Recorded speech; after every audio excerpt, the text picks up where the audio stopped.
Naabot na hin 22,676 nga pamilya o 78,130 nga mga individual ha 20 nga mga bungtungan usa nga syudad ha Eastern Samar ang apektado han Bagyo Opong. Iniinsubay han situational report han Provincial Disaster Risk Reduction and Management Office yan nga kulop Setyembre 26. Mayada naman 4,436 nga mga pamilya o 14,923 katao ang nag-evacuate ha kasagsagan han bagyo pero ang iba inhinay-hinay na nga nagkabalik nga duhan ira mga balay. Pinakaapektado ang mga bungto ha norte nga dapitan probinsya nga amo manggod ang natutumbok han bagyo.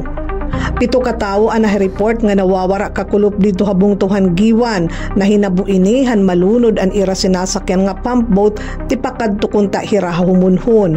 Pero kanginahan aga nahikitaan nga talwas ang nga tanan nga sakay nasabi nga pump boat.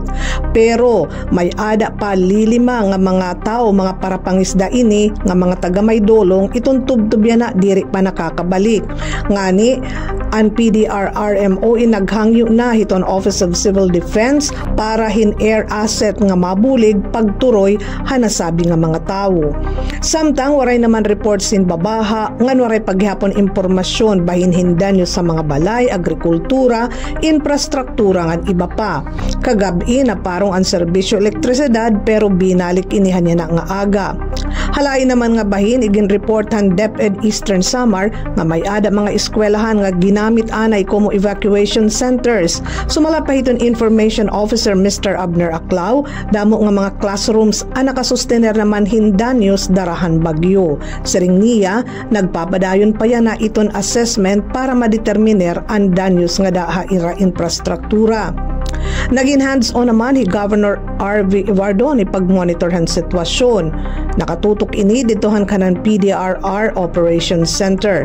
Pira kaadlaw antes ang bagyo, andam ang gobyerno probinsyal pinaaghin pagsiguro nga may ada emergency food packs nga maipanhahatag kung kikinahanglanon nga nakaantabay na gihapon in mga ekipahis ngan bihikulo. Ang Typhoon Opong in naglandfall ha San Policarpo Eastern Samar kagabi.